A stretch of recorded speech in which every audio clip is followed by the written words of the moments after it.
The last few episodes have been a lot of fun for me to unpack because it helps me to think about what I'm doing and why I'm doing it. Last week's episode was the why. The episode before that was the 90-day challenge and something that I set up to help myself focus on the process. This week, I want to talk about what I've learned since then.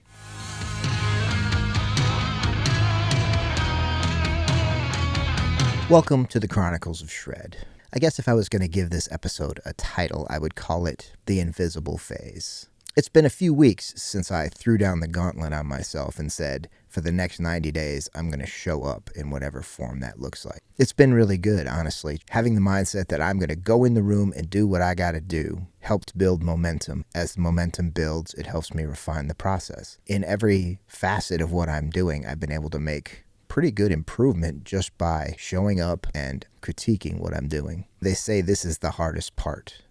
When you're making a podcast and doing videos and you're not getting a ton of views. I was actually stoked because the episode last week got 20 views. I was blown away. I'm pretty happy if I get 2 or 3 views because this is the quiet part. This is the part where people give up. This is the part where you just kind of have to keep going and hope that people can relate to what you're doing and discover you and like what you're about, and then they go back and watch. I knew going in that this was not going to be a viral sensation, that this was not going to be anything that happened overnight. And so I'm approaching it as chronicling the process for myself. And if anybody else likes it or gets anything out of it, then that's a good thing. But right now, almost nobody is watching this podcast. That might be the best thing that could happen because I can experiment. I can learn without feeling like my audience is going to be disappointed. And I can figure things out and I can take my time. This phase is practice mode. It's learning mode. And it's that way with everything. I have a gym block in the morning. I have a vocal block in the morning. I have a guitar block in the morning. And then in the afternoon, I have a creative block, whether that's studio time, doing the podcast, shooting some other video. And I have kind of trained myself to not get in a hurry, which has been a big problem for me in the past because I'll start learning something and kind of be like, yeah, I got it. But I don't got it. And I miss things, but I'm in such a hurry to be done or to arrive at some conclusion. I'm giving myself space in this phase. And the fact that there's not much of an audience right now makes it easier. I've promised myself that the podcast is going to go live at 11 a.m. on Wednesday, and I've hit it every week. But the good thing is if I don't hit it, it's not like tens of thousands of people will be let down that the podcast was a day late. So it's nice to have no pressure, and I'm teaching myself to operate as if there's no pressure. I think we're conditioned to believe in one big break, one viral moment that turns you into a superstar. Shows like The Voice and American Idol have kind of fed into the idea that you can just be working your day job and somebody's going to come in and hand you a record contract. I don't think it's that way for most people. I think the truth is it's years of grinding away. Record companies aren't going to fast food drive-thrus looking for the next big thing, especially nowadays because everybody is really good and everybody's got content and everybody's got a following. And record labels don't do artist development anymore. They want somebody that's already a proven product. If you have your act together and you're selling records and you're selling out shows, then a record company may want to talk to you because they'd like a piece of that. But they're not going to put any money into you. If the one big break ever really existed, I don't think it exists anymore. I think people imagine that a viral video or a big opportunity or a contest or a sudden breakthrough is going to catapult them over the top. But I really think that it's a building process. It's small steps forward. It's doing, making mistakes, learning from your mistakes, and doing better. People think a music career starts with that viral moment, but most of the time it starts with 10 years of invisible work. And that's the work that I'm doing right now. Every episode isn't going to be fireworks and viral moments and breakthroughs. Sometimes it's going to be I showed up, I did what I needed to do, I got a little bit better, and that's all I'm trying to do right now. My plan calls for small gigs and lots of rehearsal, lots of learning and lots of grinding, honing my craft, writing songs, learning covers that may never get performed for anybody. This whole thing is really an experiment. It's me giving myself permission to try. And in trying, I'm learning. And that's what trying is for. And you go out there and you fall on your face, you pick yourself up, and you learn to put your hands out before your face hits. Episode 10 felt really good to me because I have been heavily scripting these episodes, and that was much more of an outline. And actually, I kind of went way off the outline.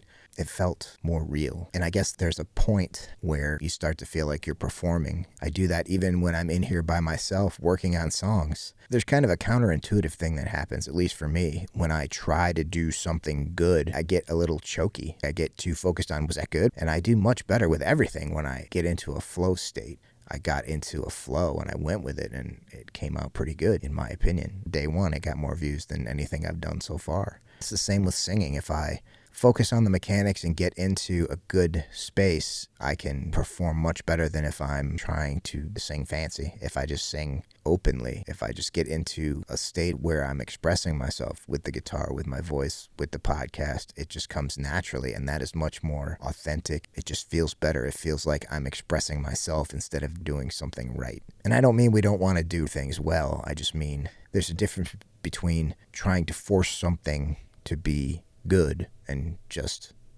letting it be. And the work that I'm doing behind the scenes is so that I can let it be and be in that flow state and be in that state of unconscious competence and have it be good. So I'm doing it. I'm showing up. I'm putting in the time. It's not great every time. Sometimes it's a struggle. Sometimes it's not the most productive, but it's consistent. And I'm seeing small improvements. And those small improvements are like bricks. The viral moment may not come, but I'm not building a lightning rod. I'm building a foundation. And so every morning when I come down here, I'm not looking for a breakthrough. I'm not looking for a viral moment. I'm not looking for even a shareable moment. I'm looking for improvement. I'm looking for something that I can perceive that I'm doing incorrectly so that I can focus on doing it correctly, so that it all becomes innate. It all becomes natural to me.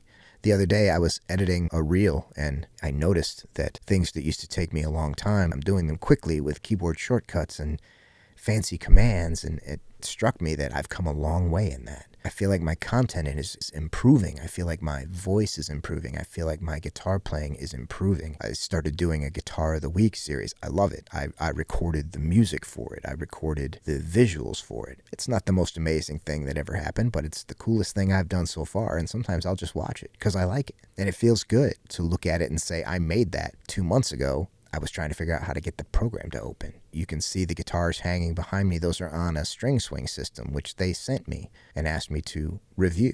And that review is coming. The content machine is coming to life, and the vocal machine is coming to life. And it's not because I've mastered it or I figured it all out. It's because I keep showing up.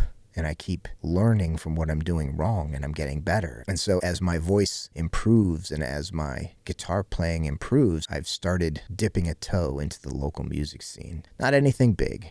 I've joined some local musician groups. I've joined a couple of open mic groups, just so I know when things are and where to go. We've gone to dinner at a couple of different venues that have live music just to scope it out and meet the managers and make connections and just kind of get a feel for it. And honestly, I'm in kind of a small suburb of Columbus, and there are some killer music venues within 5 miles of here. It excites me. It makes me want to hurry up and get something together and get out there. And I'm not going to do that, but there's some good stuff out there waiting for me. I feel like I'm in the right place, and it feels good when I walk in there and I see that there's hope. There's nice places with crowds that are waiting for me to show up. It gives me inspiration to keep going. So there wasn't anything lightning bolt this week. There wasn't anything spectacular or earth-shattering, but there were a lot of bricks, a lot of little pieces that came together to make me feel like I'm on the right track and I'm making the right choices and I'm doing the right things. And it's exciting. You don't build a network overnight. It's one handshake at a time, one person at a time, one venue at a time. And I didn't even tell them that I was looking to play music there. I just introduced myself and told them I liked the place. I got some phone numbers, just one step at a time, and I'm not in a hurry, and it feels good. But this is the ground level stuff. This is the part that nobody would film, nobody would talk about. These are the bits and pieces. These are the ingredients. I'm still thinking about what I want to do. I'm still thinking about stylistically and musically where I'm headed. And I followed a few creators that I feel like are really good and they have big followings, and I'm trying to learn from them too, but I'm not trying to be them. I don't totally resonate with everything that they're doing, but I find bits and pieces. If there's one guy, I kind of stumbled upon him, and it was the first time I ever heard of him, and he's big. I thought he was just a content guy because he had so many followers, but it turns out he's got a whole band and he plays big shows. And he just did a video the other day talking about how hard it is and how he's not making any money and how all these shows are all pay to play and how he was forced to make content to survive. That doesn't pay very much, and streaming doesn't pay very much, and touring doesn't pay very much.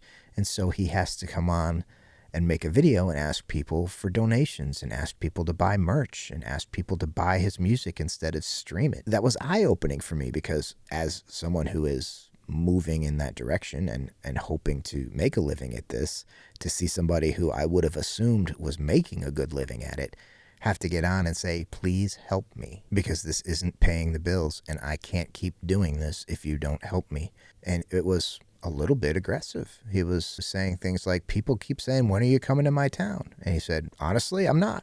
I can't. If you want me to come to your town, help me. And I got the impression that there was a lot of frustration in that, which I could certainly understand. That's just food for thought for me. I'm not looking to be a millionaire. I think I said in an earlier episode, I'm not trying to get Lambo money out of this. I just would like to make a reasonable living at it. I'm not going to say it scared me a little bit, but he's kind of in the lane that I picture myself in, which is a working musician that also does content. I don't really see myself as a content guy, just an internet guitarist. I want to be on a stage. I don't just want to play in my basement and show it to people. I'm okay with doing that. I like doing this. I've actually had a lot of fun learning to do all of the things that I'm doing. I don't want this to be everything I do. My goal, of course, is to get out and play shows. And it's kind of the age-old struggle that I faced in my touring band. Those shows cost me money. If I want to go out for 2 weeks and play, I've got to come up with a significant amount of cash to do so. And so I was playing in cover bands to raise the money because cover bands get paid and original bands most of the time have to pay to play. I've been in a band that bridged that gap. I have a strategy. I have an idea. I have thoughts about how to get around that. I do have my mind set on this being my career, this being my job. And so that gives me pause to see somebody with hundreds of thousands of followers that's playing pretty big shows have to get on the internet and say, if everybody that was my fan sent me $1, we'd be okay. I don't know what to do with that. And I guess that's the strange thing about the modern music industry is it can look wildly successful from the outside and still be struggling behind the scenes. One of the things I'm really trying to figure out with this whole experiment is not just how to build an audience and not just how to build myself into a stage-ready performer, but how to build something that actually pays. Fortunately, I'm in a position where that is not an urgent requirement, but it is something that I definitely keep in the back of my mind. Right now, my journey, my process is developing the skills on all fronts to get out there and play shows and to do what I want to do. My focus is on building the systems, making the content, connecting with musicians and booking agents and venues, and learning the landscape. There's a really nice, good-sized bar. They market themselves as a country-only venue. So if you're going to play there, you're only playing country, and they've got big-name country acts coming through there. I think the place is awesome, and I like country music. My wife loves country music, and we're going to 27 concerts there this summer. I kind of got my eye on playing there. I do some modern country in my solo acoustic wanderings, and I think I could put together a decent solo acoustic set of all country. And a lot of the bands that we've seen there that are local are just one or two guys and acoustic guitars, and that's kind of right up my alley. So that place inspired me because that's definitely a place I can see myself playing. It's a delicate balance to be confident enough to go out and try without being delusional about what you bring to the table. This part is just for me and for those 20 faithful podcast watchers who have decided to follow me on this journey and see where it goes. And listen, I am as excited to find out as you are. Maybe more, probably more. Let's say more. But this is the part that nobody sees and nobody talks about. People view you as an overnight sensation when you arrive, but they don't know that you've been grinding for years to get there. This is me grinding. And if you're watching me grind and you're grinding along with me, then man, I appreciate you so much. This is not the fun part. This is the hard part. This is the boring, quiet, not cool part. And maybe this works. Maybe it doesn't. Maybe we're both wasting our time. But if you're listening to this right now, you're hearing the part of the story that most people skip. The part where absolutely nothing is impressive yet. But the work is happening. And I'm enjoying it. I'm learning so much, and it feels so fulfilling to even be in this stage of trying and learning, small victories, baby steps forward. But you look behind you and you've moved.